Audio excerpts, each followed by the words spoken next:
वो है while loop. ठीक है, तो वाइल लूप जो है वो अननोन लूप है और इसे कंडीशन कंट्रोल लूप कहा जाता है। अगर हम लूप का दोबारा से एक रिवीजन लें तो लूप क्या है कि एक ऐसी टेक्निक है जो एक या एक से ज्यादा इंस्ट्रक्शंस को बार बार एग्जीक्यूट करने के लिए यूज की जाती है। या हम ये कह सकते हैं कि अगर कोई काम बार बार कर रहे हैं तो हम उस काम को ये कह देते हैं कि ये काम लूप में हो रहा है। और ये जो लूप जो है ये दो तरह के होते हैं, एक नॉन लूप होता है और एक अननोन लूप होता है। नॉन लूप में क्या है, काउंटर कंट्रोल होता है कि हमें किसी काम को करने से पहले पता होता है कि वो काम हमने कितनी बार करना है, तो वो नॉन सिचुएशन है। और अगर हम सी लैंग्वेज की बात करें तो नॉन लूप के अंदर जो है वो फोर लूप आता है। अब है अननोन लूप। अननोन लूप में क्या है, वही उससे नॉन लूप लूप से अपोजिट, कि जब हमने एक काम को शुरू करना होता है तो शुरुआत में हमें नहीं पता होता कि वो काम हम कितनी बार करने वाले हैं। अगर ऐसी सिचुएशन में आप फंसते हैं तो मतलब कि इट मीन कि ये क्या है, एक अननोन सिचुएशन है, इसलिए अननोन लूप कहा जाता है। और अननोन लूप के अंदर वाइल और डू वाइल दो तरह के लूप आते हैं। आज हम वाइल करने वाले हैं। तो वाइल जो है वो अननोन लूप है। एंड नंबर टू कि ये कंडीशन कंट्रोल लूप है। ठीक है, कंडीशन क्यों, क्योंकि सपोज एक एग्जांपल है कि मैंने आपको पहले भी डिस्कस किया था हमने, कि एक ग्राउंड है और मैंने कहा कि उस ग्राउंड पर आपने दौड़ लगानी है।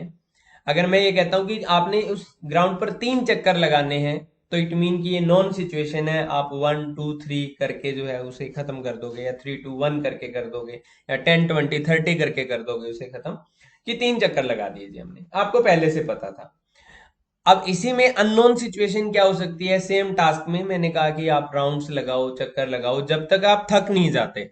तो ये जो थकने का जो है ये पैमाना एक कंडीशन पे डिपेंड करता है, कि थकने की एक कंडीशन होगी कि अंटिल यू टायर्ड, ठीक है, आपने जो है वो इसके राउंड्स लगाने हैं। तो वाइल लूप जो है वो कंडीशन कंट्रोल लूप है। और जब आप इस लूप के अंदर एंटर करते हैं तो देखा जाता है सबसे पहले कि कंडीशन जो है वो ट्रू है या नहीं है। अगर कंडीशन ट्रू है तो ये वाइल का ब्लॉक है, यानी ये ब्रेसिज और ये क्लोजिंग जो ब्रेसिज हो रही है, तो वाइल के पैरेंथेसिस में आप कंडीशन लगाएंगे और ब्रेसिज में नंबर ऑफ स्टेटमेंट्स डाल देंगे। और ये statement one by one execute होती रहेगी जब तक कंडीशन क्या नहीं हो जाती, फॉल्स नहीं हो जाती। तो जब तक कंडीशन ट्रू रहेगी तब तक ये स्टेटमेंट वन बाय वन क्या होती रहेंगी, एग्जीक्यूट होती रहेंगी। तो अब हम एक एग्जांपल करते हैं कि enter a number and count it's digit, कि हमने एक यूजर से नंबर इनपुट कराना है और हम हमारे प्रोग्राम में ये काउंट करेंगे कि उस जो यूजर है उसने कितने डिजिट का नंबर डाला। तो अब देखो हम प्रोग्राम बनाने वाले हैं, बीइंग ए प्रोग्रामर आपको नहीं पता कि सामने वाला कितने डिजिट का नंबर डालेगा, और हमने उनको काउंट करना है कि वास्तव में वो नंबर जो थे वो कितने डिजिट्स थे। तो अब ये एक अननोन सिचुएशन होगी क्योंकि हमें पहले से नहीं पता है कि नंबर कितने डिजिट का है। तो हम यहाँ पर क्या कर रहे हैं, एक नंबर ले रहे हैं और एक एक्स नाम का वेरिएबल ले रहे हैं। मैंने वाई और आर भी बनाए हुए हैं, इनके पर्पस भी अलग अलग हैं। ये अननोन के 2 3 एग्जाम्पल एक साथ करेंगे, अभी एक्स पर फोकस करते हैं। तो अभी हमारे दो वेरिएबल हैं, एक नम है और एक क्या है, एक्स है। तो हम प्रिंट एफ कर रहे हैं एक नंबर को, और कि एंटर अ नंबर, ये हम यहाँ पर एक मैसेज दे रहे हैं और स्कैन एफ कर रहे हैं इसी नंबर को। अब क्या है, वाइल में हम एक कंडीशन लगा रहे हैं कि लूप तब तक चले जब तक नंबर जो है वो 0 से ज्यादा रहे, कि while num is greater than 0, ये हमारी कंडीशन होगी। ये क्या होगी, कंडीशन। और x को हमने प्लस प्लस कर दिया और यहां पर इसी में नम को 10 से डिवाइड कर दिया, नम को 10 से डिवाइड कर दिया। अभी r का कोई काम नहीं है, इसको भी मैं कमेंट कर देता हूं। तो x हमारा प्लस प्लस होता रहेगा, x में हम डिजिट्स काउंट कर रहे हैं। और एक स्टेटमेंट हमने और लिखी, num equal to num divide by 10। इससे आप अननोन नहीं है क्योंकि ये भी हमने पहले किया है। तो अब हम इसी लूप का एक ड्राई रन करते हैं, यानी यूज केस बनाते हैं। सपोज यूजर ने नंबर डाला 1 2 3, यूजर ने नंबर क्या डाला 1 2 3। सबसे पहले आके देखते हैं कि क्या 1 2 3 ग्रेटर देन 0 है, कंडीशन ट्रू हो रही है या फॉल्स हो रही है, ट्रू हो रही है ना। तो अंदर आ गए, अंदर आए तो x प्लस प्लस हो गया, तो x की वैल्यू क्या हो जाएगी, पहली बार 1 हो जाएगी क्योंकि x इनिशियलाइज किससे हुआ है, जीरो से इनिशियलाइज हुआ है, तो x 1 हो जाएगा। अब हम यहाँ पे आते हैं स्टेटमेंट पर। यहाँ पे है कि 1 2 3 को 10 से डिवाइड करेंगे, तो इंटीजर को इंटीजर से डिवाइड करेंगे तो आंसर इंटीजर आएगा। ठीक है, तो 1 2 3 को 10 से डिवाइड करेंगे तो आंसर क्या आएगा, 12 आएगा, यानी क्वोशिएंट आएगा, भागफल आंसर आएगा।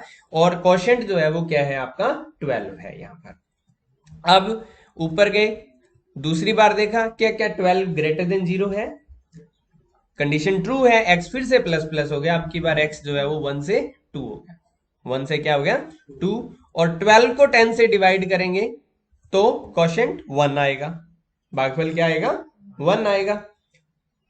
अब ऊपर गए, क्या 1 0 से ज्यादा है, कंडीशन क्या हो रही है, ट्रू हो रही है, ट्रू हो रही है तो x फिर से प्लस प्लस हो जाएगा, x की वैल्यू कितनी होगी आपकी 3 होगी। अब 1 को 10 से डिवाइड करो तो 1 को 10 भाग नहीं दे पा रहा है, यानी 10 जो है 1 जो है वो 10 से डिवाइड नहीं हो रहा, तो आंसर जो है वो आपका क्या है 0 आएगा, क्योंकि इंटीजर है, 1 भी इंटीजर है और 10 भी क्या है इंटीजर है। तो फ्रैक्शनल पार्ट जो है एलिमिनेट हो जाता है, ऐसा रूल हमने पढ़ा था कि इंटीजर को इंटीजर से भाग देंगे तो आंसर इंटीजर आएगा। तो यहां पर हमारा नंबर जो है वो 0 हो चुका है। अब ऊपर गए तो चौथी बार जो है यानी फोर्थ टाइम जो है वो क्या है, नंबर 0 है, और चेक किया जा रहा है कि क्या ये ग्रेटर देन 0 है, कंडीशन क्या होगी फॉल्स होगी। तो जब कंडीशन फॉल्स हुई उस टाइम x की वैल्यू क्या है 3 है, क्या है x की वैल्यू 3 है। तो हमने यहां पर प्रिंट करा दिया कि नंबर ऑफ डिजिट्स जो है वो कितने हैं आपके 3। तो अब हम इसको रन करते हैं, तो एक नंबर डाला, जरूरी नहीं 1 2 3 डालना है, हमने 5 6 4 7 डाल दिया, ठीक है, लॉजिक तो वही रहेगा, एंटर किया तो डिजिट्स क्या बता रहा है, ये अपने को 4 डिजिट बता रहा है। तो अब है सेकंड कि सम ऑफ डिजिट्स करना है, अभी हमने क्या करना है सम ऑफ डिजिट्स करना है, कि डिजिट्स का सम करना है, तो हमें अभी y की जरूरत पड़ने वाली है, अभी किसकी जरूरत पड़ने वाली है y की। तो अब y के लिए ड्राई रन करते हैं, मान लेते हैं एग्जांपल नंबर 1 2 3 ही है, तो क्या 1 2 3 is greater than 0, yes, y पे फोकस करेंगे अब की बार, तो y is equal to y plus, तो y की इनिशियल वैल्यू 0 है, तो y is equal to y plus num modulus 10, तो y की वैल्यू इनिशियल वैल्यू क्या है 0, तो y प्लस नम मॉडुलस 10, यानी नम को 10 से मॉडुलस करेंगे तो रिमाइंडर आएगा, रिमाइंडर जो है वो क्या आएगा, यानी 1 2 3 को मॉडुलस करेंगे 10 से, तो ये स्टेटमेंट जो है इवेल्युएट होके ये बनेगी 0 प्लस 3, तो आंसर क्या आ जाएगा यहाँ पे 3। तो y की वैल्यू पहले बार में कितनी होगी आपकी 3 होगी, y की वैल्यू पहली बार में कितनी होगी 3। अब हम ऊपर जाते हैं, सॉरी नीचे आते हैं, और नम को 10 से डिवाइड करेंगे, यानी 1 2 3 को 10 से डिवाइड करेंगे तो आंसर इज 12, है ना। अब ऊपर गए, क्या 12 ग्रेटर देन 0 है, यस, कम इन साइड। अब की बार y की वैल्यू 3 है, y की वैल्यू 3 है ना, लास्ट टाइम 3 हुआ था, प्लस नम की वैल्यू कितनी है भाई 12 है, तो 12 मॉडुलस 10, तो इवेल्युएट होगी, तो 3 प्लस 12 मॉडुलस 10 जो है वो अब की बार रिमाइंडर क्या आएगा 2 आएगा, 2 आएगा तो y की वैल्यू क्या हो जाएगी 5 हो जाएगी, दूसरी बार में y की वैल्यू क्या हो जाएगी 5 हो जाएगी। फिर 12 को 10 से डिवाइड करेंगे तो आंसर 1 आएगा। अब ऊपर चले गए, क्या 1 is greater than 0, yes, come in side. अब y वाली स्टेटमेंट पे फिर आ जाओ, y की मौजूदा वैल्यू कितनी है 5 है, और 1 मॉडुलस 10 करेंगे, 1 मॉडुलस क्या करेंगे 10, स्टेटमेंट को इवेल्युएट करो जरा, 5 तो रहेगा ही रहेगा, y है, 1 को 10 से भाग देंगे तो रिमाइंडर 1 ही बचेगा, क्योंकि भाग तो नहीं दे पा रहा है, तो आंसर क्वोशिएंट तो 0 बचेगा पर रिमाइंडर 1 बचेगा। तो 5 प्लस 1, तो y की वैल्यू क्या हो चुकी है यहाँ पर 6 हो चुकी है। अब 1 को 10 से डिवाइड करेंगे, नंबर 0 हो गया, कंडीशन फॉल्स होगी। अगर y को प्रिंट कराएंगे 1 2 3 के केस में, तो आपको वैल्यू जो है वो क्या मिलेगी 6 मिलेगी। तो अगर हम यहाँ पे 1 2 3 ही डालें फॉर एग्जांपल, डिजिट्स तो 3 हैं पर सम ऑफ डिजिट्स कितने आ रहे हैं आपके 6 आ रहे हैं।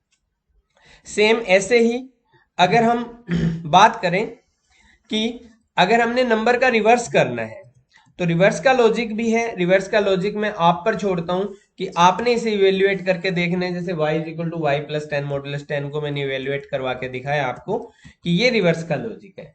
तो अगर हम एक नंबर अब रन करेंगे 1 2 3 डालेंगे और रन करेंगे तो जो रिवर्स ऑफ ए नंबर जो है वो क्या आ रहा है आपका 3 to 1 आ रहा है, यानी उल्टा कर दिया इसने।